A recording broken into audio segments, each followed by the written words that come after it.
हरिहंतो नमस्कार श्री सिद्धो नमस्कार आचार्यो नमस्कार उपाध्यायो नमस्कार। जग में जितने साधु गण हैं, जग में जितने साधु गण हैं, मैं उनको वंदू बार बार, मैं उनको वंदू बार बार। हरिहंतो श्री सिद्धो नमस्कार। ध्यानमूलं गुरुर्मूर्ति, पूजामूलं गुरुपदं, मन्त्रमूलं गुरुर्वाक्यं, मोक्षमूलं गुरुकृपा, मोक्षमूलं गुरुकृपा। आनंदकारी पूज्यवरों के चरण कमल में कोटिशा वंदन। आनंदकारी जन जन के आस्था केंद्र आचार्य सम्राट गुरुदेव पूज्य श्री अनंत ऋषि जी महाराज साहब के पावन स्मृति में शतशः अभिवादन। वर्तमान आचार्य डॉक्टर शिव मुनि जी महाराज साहब, युवाचार्य पूज्य महेंद्र ऋषि जी महाराज साहब, प्रवर्तक पूज्य श्री कुंदन ऋषि जी महाराज साहब के चरण कमल में कोटिशा वंदन। तपस्वी रत्न पूज्य किशन मुनि जी महाराज साहब, श्रुत स्थविरा प्रखर व्याख्याता गुरनी मैया डॉक्टर पूज्य धर्मशिला जी महासती जी के पावन स्मृति में शतशः अभिवादन। उपस्थित धर्मप्रेमी भाइयों, कर्णमूर्ति माताओं तथा बहनों, कोई मुर्गा उकरने के ऊपर उसके खाने की वस्तु ढूंढता है। मुर्गा, कोंबड़ा खाने की वस्तु, वह दाल हो, चावल के दाने हो, गंदगी में से भी वो दाल चावल आदि के दाने ढूंढ ढूंढ के निकालता है और खाता है। ऐसे मुर्गे के मुंह में हीरा आ जाए, छोटा सा हीरा का कण, हिरकनी, हिरकनी पता है ना, क्या करते हैं हिरकनी से? कांच काटने के लिए। इतना छोटा सा हीरे का कण यदि आ जाए तो वह मुर्गा क्या करेगा? फेंक देगा, थूक देगा, क्योंकि उसको उसकी कीमत पता नहीं है। जितना वो दाने खाता है उससे अनंत गुना ज़्यादा उस हिरकनी की, हिरक के कण की, दाने की, छोटे से हीरे के टुकड़े की इतनी कीमत है कि ऐसे दाल चावल के कोठार भर जाए, इतनी कीमत उस हीरे के छोटे से टुकड़े की है। परंतु उसे ज्ञान नहीं है, अज्ञानता के कारण वह उसे फेंक देता है। क्या मुर्गे की तरह सभी संसारी लोग नहीं कर रहे हैं क्या? इतना सुंदर हीरे जैसा जैन धर्म हमें प्राप्त हुआ है और धर्म के बजाय हम मिथ्या धर्म के अंदर चले जा रहे हैं, मिथ्यात्व का पोषण कर रहे हैं और संसारी कार्यों में ही अपना जीवन लगा दे रहे हैं।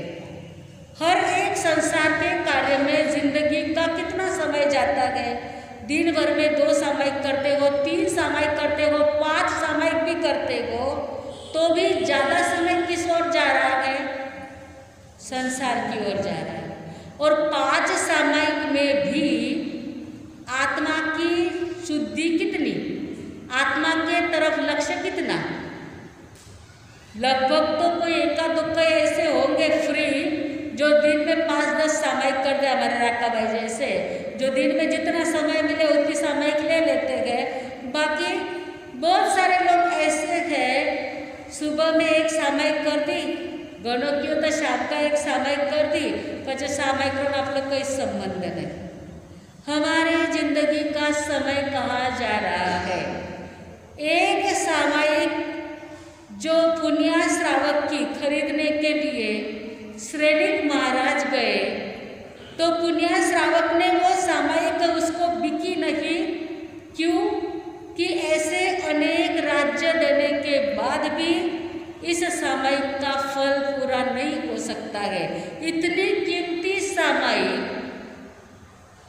उस कुकड़े की तरह, उस कोमड़े की तरह, मुर्गे की तरह मात्र मुंह में हीरा आया और फेंक दिया। वैसे हमने ऐसे ही समय गवा गवा के अपने अमूल्य समय को बर्बाद कर दिया है। हमारा मार्गानुसारी का विषय चल रहा है उचित व्यय, फिर वह संपत्ति का हो या समय का हो। हम हमारा समय कहाँ लगा रहे हैं और हम हमारी संपत्ति कहाँ लगा रहे हैं। आज भोग विलास के अंदर संपत्ति का व्यय हो रहा है और समय भी ऐश करने में, भोग भोगने में, आनंद मनाने में, खाने में, पीने में, सोने में, ईट ड्रिंक एंड बी मेरी, खाओ पियो और मौज करो, उसमें ही समय चला जा रहा है। बहुत सारे लोग जिसके पास में संपत्ति नहीं है, जैसे सांख्य दर्शन आदि अनेक प्रकार के दर्शन हैं, उसमें एक चार्वाक दर्शन है। चार्वाक दर्शन वाले क्या कहते हैं? ऋणम कृत्वा घृतम पिबेत, ऋणम कृत्वा घृतम पिबेत, भस्मीभूतस्य देहस्य पुनरागमनम कुतः। ऋण करके घी पीवो, कर्जा करके घी पीवो, क्योंकि ये शरीर नष्ट हो जाएगा तो फिर दोबारा जन्म कहाँ मिलने वाला है। ये बात सही है क्या? नहीं, क्योंकि हमारा आत्मा तो वापस दूसरा शरीर धारण करेगा। यदि ऋण करके घी यहाँ पी लेंगे तो वह ऋण तो चुकाना पड़ेगा कि नहीं चुकाना पड़ेगा। हमारे जिंदगी का समय हमें सही रास्ते में लगाना है और जिंदगी की जो मूड़ी है, जो धन है, उसका खर्च भी सही रास्ते पे करना है। एक बार एक गांव के लोग जीव दया का फंड करने के लिए 5-10 युवक निकले। जीव दया समझते हैं ना? जीव दया, पांजरा तोड़ के लिए, गायों को बचाने के लिए जीव दया का फंड करने के लिए निकले। एक युवक ने कहा, अमुक सेठ के घर सबसे पहले जाएंगे, उसके बाद में सब शुरुआत करेंगे तो अपने को अच्छा फंड मिल जाएगा। एक एक सेठ की नामना रहती है और वह सेठ जी 1 रूम किचन हॉल में 40 सिस्टम में रहते थे। ना उनका खुद का बंगला था, ना बड़ा 2 बेडरूम किचन हॉल का बड़ा सोसाइटी में उनका फ्लैट था। 40 सिस्टम, जहाँ पर 1 बेडरूम किचन, इतना ही उनका छोटा सा घर था और घर की जो खिड़की है वो सीढ़ी चढ़ने की तरफ ही लग रही थी। वो युवक चढ़ रहे हैं और घर में सेठ सेठानी का झगड़ा चल रहा है। सेठ जी को सेठानी कहती है, माचिस की पेटी खत्म हो गई है और माचिस की पेटी लाना है। तब सेठ जी कहते हैं, अभी 5 दिन तो हुए, माचिस की पेटी खत्म कैसे हो गई? तब सेठानी कहती है, पता नहीं कितनी बारिश आ रही है। बारिश में क्या होता है माचिस को? हाँ, हवा लग जाती है, भेज लग जाती है, वो सादड़ जाती है, तो कितनी गाड़ियाँ जलाओ तो वेस्ट चली जाती है, जलती नहीं है जल्दी गाड़ियाँ। तो आपको तो पता है इतनी बारिश आ रही है तो माचिस खलास हो गई, उसमें क्या हो गया, अभी मैं क्या कर सकती हूँ? तो बोले माचिस अच्छी तरह से रखनी चाहिए ना, माचिस का काम होने के बाद पैक बंद डब्बी में रखनी चाहिए, तो ऐसे सील कैसी जाती है? जो होगा आप मुझे माचिस ला के दे देना। ये बात ये युवक सीढ़ी चढ़ते चढ़ते सुन रहे हैं। तो जिस युवक ने कहा था इन सेठ के घर पहले जाना, उस युवक को थोड़ा सा शौक लग जाता है कि अभी ये सारे युवक क्या कहेंगे।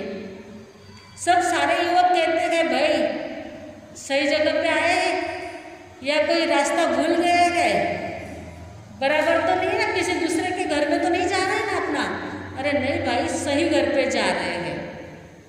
सभी युवक घर में जैसे ही प्रवेश करते गए, सेठ जी कहते पधारो पधारो, आज किस प्रकार आपका आना हुआ। कुछ नहीं, वांझरापोल के लिए, जीव दया के लिए फंड करने के लिए निकले थे, सोचा आपके वहाँ ही पहले जाए। सेठ जी ने कहा आप रास्ता भूल गए हैं। सभी युवक मन में सोचने लगे रास्ता तो भूल ही गए, लगता ही गड़बड़ वाला मामला है। अरे जो एक माचिस के लिए झगड़ा कर रहे हैं वो क्या लिखाएंगे अभी अपने को। भूले तो है, मन में सोचते हैं भूले तो है रास्ता, परंतु सेठ जी कहते बैठे बैठो। सेठानी पानी वानी ला के देती है, पहले चाय पानी पी लो, आप लोगों को पूरे गांव में घूमना है ना, पहले चाय नाश्ता कर लो। फटाफट सेठानी ने चाय नाश्ता वगैरह कराया। तब युवकों ने कहा आप अभी कुछ जीव दया में लिखा दो, लिख लो 11,000 रुपये। 11,000 से नहीं चलेगा, आप ज़्यादा से ज़्यादा कुछ दो, पर 11,000 लिख लो, बस हो गए, ज़्यादा नहीं। नहीं, आपसे तो 15,000 पूरे लेकर के जाएंगे, ऐसे तो हम जाएंगे ही नहीं। तब सेठ जी कहते हैं अरे बाबा नहीं, अभी चल जान दो, आपका भी छोड़ो हमारा भी छोड़ो, 11 भी नहीं और 15 भी नहीं।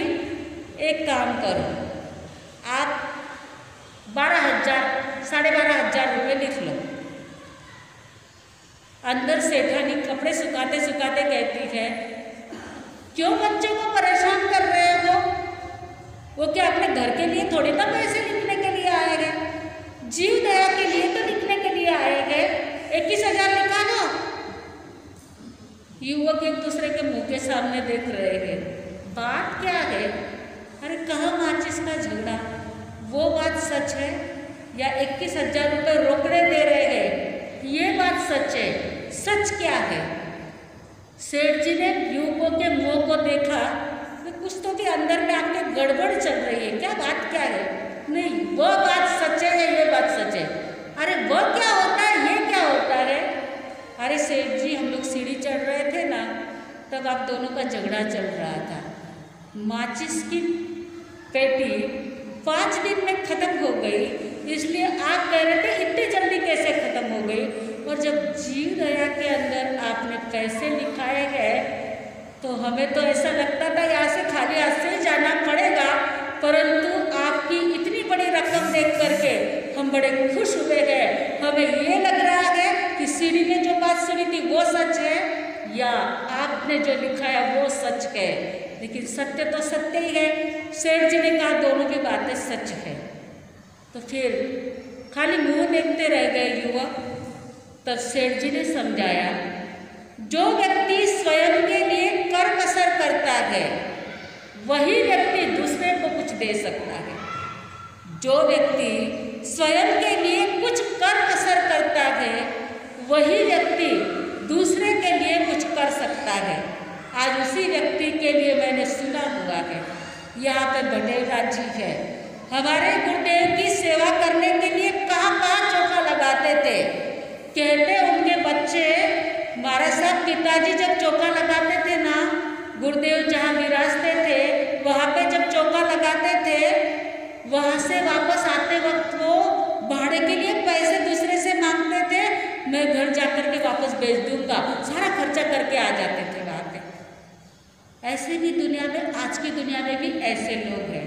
उचित व्यय, भोग विलास में जितना खर्चा करते हो उसकी अपेक्षा वहाँ कर कसर करो। जो स्वार्थ के लिए कर कसर करता है और परमार्थ के लिए ज़्यादा पैसा खर्च करता है वही सच्चा आर्य है, वही सच्चा आर्य है। आर्य और अनार्य की व्याख्या करते हुए कहा गया है आर्य किसे कहना चाहिए, जो स्वयं के लिए 2 आना खर्च करे और दूसरे के लिए परोपकार के लिए 14 आना खर्च करे, वह आर्य है। जो स्वयं के लिए 2 आना खर्च करे और परोपकार के लिए 14 आना खर्च करे, 16 आना तो समझे ना, थान लोकांनी समजीला, आजरा टाबराने आनाच समजेला नहीं। परंतु ऐसा कोई व्यक्ति है यहाँ पे जो स्वयं के लिए मात्र 2 आना खर्च करता है या और परोपकार के लिए 14 आना खर्च करते हैं? 1% जिंदगी में जितनी कमाई चल रही है उसका 1% तो भी धर्मार्थ के लिए निकाला जाता है क्या? निकाला जाता है। हमारे पिताजी मार साहब जो भी दर्शन के लिए आते थे ना, उनको एक ही कहते थे, ज़्यादा कुछ मत करो, आपकी संपत्ति को यदि आपको टिकाना है तो आपकी जितनी आवक है उसमें 1% आप दान में निकालो। आपने 100 रुपये कमाए हैं तो दान में कितना निकालना? 1 रुपया निकालना। 1000 कमाए तो 10 रुपये निकालना, और 10,000 कमाए तो 100 रुपये निकालना। कोई ज़्यादा बात है ये? कुछ भी नहीं है, परंतु उतना भी छूटता नहीं है। आज तो नौकर चाकर भी 200-300 रुपये रोज कमाते हैं। आपके घर में कोई काम वाली बाई आती है ना, वो भी 200-300 रुपये रोज के कमाती, 4 घर के काम कर लेती है। और आपके घर में कोई प्रसंग हो, उस प्रसंग के ऊपर दिन भर की आपने बाई रखी तो कितने पैसे लेती है? अभी दिवाली का काम है, एक आधी बाई ने थे बुलाया काम वास्ते, कितना लेगा? 200 रुपया 300 रुपया लेगा। तो सेठ लोग कितने कमाते होंगे? जरा सोचो, विचार करो, सेठ लोग कितने कमाते हैं? दिन भर में 1000, 2000, 5000, और जिसकी दुकानें अच्छी चलती हो तो 10-10 हज़ार भी कमा लेते हैं। रोज के रोज अपने हाथों से जितनी कमाई हुई है, उस कमाई का 1% जो यदि दान में निकाल दिया जाए तो कभी भी उसके घर में अक्षर कहते हैं कभी कमी नहीं होगी, किसी भी बात की कमी उसके घर में नहीं होगी। मंदिर वाले लोग तो 10% निकालते हैं, 10% पैसा निकालते हैं दान धर्म में खर्च करने के लिए। उचित व्यय, हमारा जितना भी जो भी व्यय होता है वो उचित करना चाहिए। जरूरी नहीं है पड़ोसी के घर में हमने टीवी बड़ा देखा जो दीवार को लग जाता है, ऐसा टीवी देखा, अपने घर में तो डबड़ा है, वो डबड़ा कब जाएगा क्या पता है। दूसरे के बंगले में तो थिएटर बन गया है, उस थिएटर के आगे तो बड़ी कुर्सियां लगाई हुई है, घर में भी जिम बन गया है, घर में स्विमिंग पूल बन गया है। ये सब पाप घर में लेके नहीं आना, बाहर की आग घर में नहीं लाना। अपने घर में जो है उसमें भी कर कसर करनी चाहिए। कर कसर करने के लिए, और लोग कहाँ कर कसर करते हैं बताइए? धर्म के कार्य में। धर्म के कार्य में जितना चाहिए, यदि 500 से काम हुई जाता असल ना, पीछे 1100 नहीं देना जाओगी, वहाँ कर कसर चलती है। लेकिन जहाँ 500 रुपये की साड़ी में काम चलता होगा ना, वहाँ पे या गणित सुंदर है साड़ी भाई, जान दे 200 रुपया ज़्यादा लग गया तरी चल जाएगा। 700 में साड़ी, घर में पहनने की साड़ी भी आज किसी की 500 के नीचे होगी क्या बताइए? होगी क्या? लेकिन धर्म कार्य करते वक्त कंजूसाई क्यों आती है? जब बच्चे का किसी का बर्थडे है, अभी तो कोरोना काल चल रहा है, होटलें बंद है या बीच में खुली भी होगी, बच्चे का बर्थडे करने के लिए होटल में पार्टी देते बराबर है। जो काम 1000-2000 में पूरा हो जाता है, वही काम होटल में जाके 15 से 20 हज़ार के ऊपर खर्च आता है। करते हैं कि नहीं करते हैं? पाप कार्य में कर कसर चल रही है क्या? आप अपने आप को विचारिए, अपने आप को पूछिए। पाप कार्य में कसर नहीं है, लेकिन धर्म के कार्य में कसर हो जाती है। धर्म भी कौन सा करना चाहिए, कैसा करना चाहिए, किसको मुख्यता देनी चाहिए, उसका भी बड़ा विचार करना चाहिए। एक वृद्ध माँ जी थे, उनको तीर्थ यात्रा करने के लिए जाना था। वो लोगों को काम वगैरह करती थी और उसने तीर्थ यात्रा करने के लिए रोज से पैसे बचा बचा के 7-8 हज़ार रुपये इकट्ठे किए। मुझे तीर्थ यात्रा करने के लिए जाना है। उनका जो भतीजा था वो गांव में रहता था। वो भाई अकेली थी, पति नहीं था, बच्चे नहीं थे, अकेली थी, परंतु जिंदगी में आए हैं तो तीर्थ यात्रा तो करनी चाहिए। तो उसने पैसे संभाले और जब तीर्थ यात्रा निकली तो अपना नाम भी लिखवा दिया। भतीजे ने कहा, काकी चिंता मत करना, कुछ कम पड़ गए ना तो मैं दे दूंगा। और काकी ने नाम लिखा दिया। काम छोटे गांवों में तो मिलता नहीं है। तीर्थ यात्रा छोटे गांव से निकलने वाली थी और काम करने के लिए बेचारी बड़े गांव में रहती थी कि लोगों के बड़े घरों के अंदर तो काम मिल जाता है, पैसे भी अच्छे मिल जाते गए। लेकिन पहले से छोटे गांव में रही हुई थी, इसलिए विचार करती है तीर्थ यात्रा में गाड़ी में बैठने के जरा एक दिन पहले चली जाओ तो गांव के सभी लोगों को मिल तो लूँगी। अभी बुढ़ापा भी आ गया है, तीर्थ यात्रा करने के लिए जाना है, पता नहीं शरीर का कोई भरोसा नहीं, इसलिए गांव के लोगों को भी मिल लूँगी।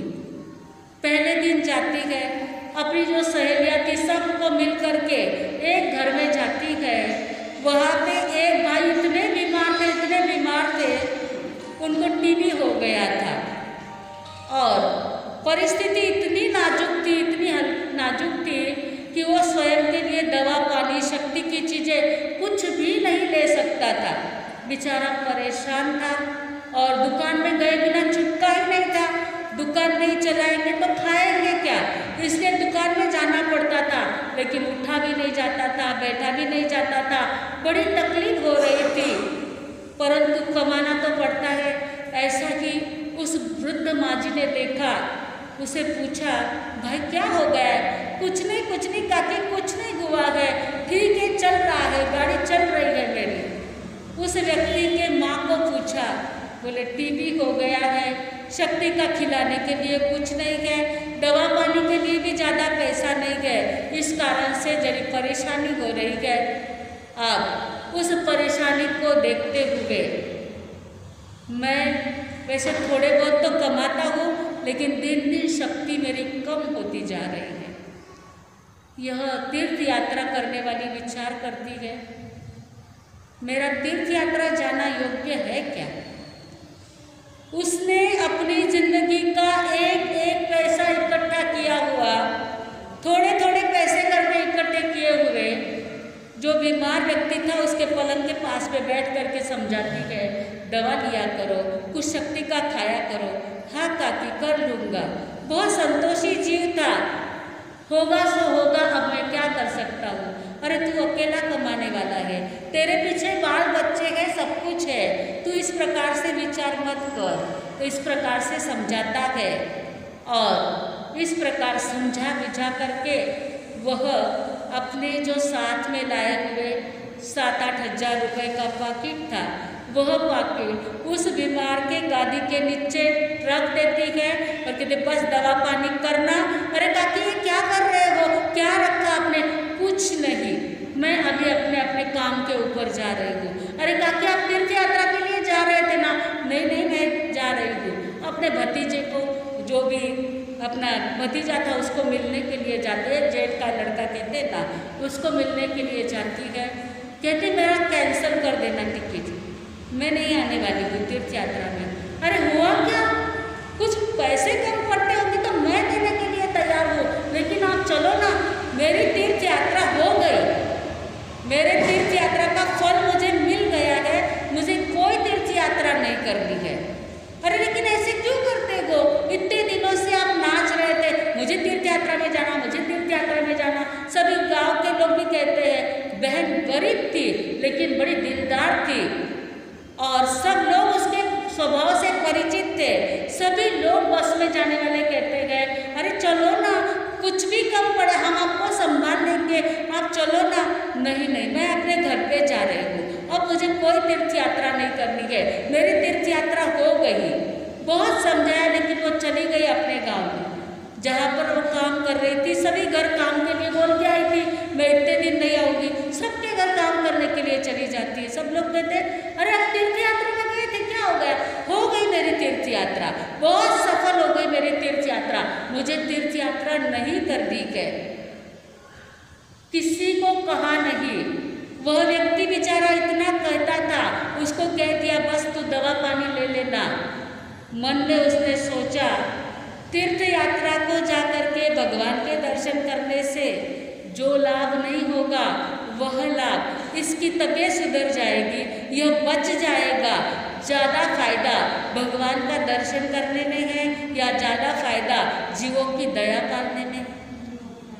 जीवों की दया पालने में है। पड़ोसी भूखा मर रहा है और हम ऐश कर रहे हैं, तो ऐसा धर्म ध्यान कोई काम का है? इसलिए विचार करने जैसा है। हमारा जो भी व्यय हो रहा है, उचित व्यय, कहाँ कैसे खर्च करना, मार्गानुसारी का यह गुण बताता है कि यदि उचित व्यय करेंगे, उचित जगह पर उचित स्थान के ऊपर खर्चा किया जाएगा तो वह खर्चा सार्थक हो जाएगा। अन्यथा ये अपने धन की कोई सार्थकता नहीं है। भले ही लाखों का दान दे दो, स्थानकों में बड़े बड़े नाम लिखे जाए, परंतु पड़ोसी भूखा मर रहा है, अपने भाई बंद अपने सगे बेचारे भूखे मर रहे हैं, उनकी तरफ नहीं देखा तो वह लाख राख के बराबर है। दूसरे को रोटी खिलाओगे तो वो करोड़ रुपए के बराबर है। और स्वयं के कर कसर करके भी जो दान दिया जाएगा, जो दूसरे की जीव की दया पाली जाएगी, जीव दया कहो, गरीबों को कहो, किसी के शिक्षण को कहो या धर्म कार्य में कहो, अपने स्वयं को बहुत भौतिक सुखों में मानोगे तो दान नहीं कर पाओगे। आपके लिए खर्चे के लिए बहनों के लिए देते ना घर वाले, ये खर्चे के लिए पैसे, आप खर्चा करने के लिए सब पैसे लेते हो और फिर क्या करते, जमा कर करके रख देते हैं। हुईगा अगर 50-60 हज़ार रुपया होगा, ले लो एक तोड़ो सोनो। वो सोना क्या तिजोरी में पड़ा पड़ा कोई दुआ दे रहा है? सोना पहनने का जमाना भी है क्या? सोना पहन के बाहर निकलना भी बराबर है क्या आज के ज़माने में? वह कुछ दुआ नहीं देगा, लेकिन ऐसी कर कसर करके सोना खरीदने की अपेक्षा सोने जैसे जिंदगानी को सार्थक बनाना है, उचित व्यय करना है। समय ज़्यादा हो गया है, ज़्यादा कुछ न कहते हुए कर बराबर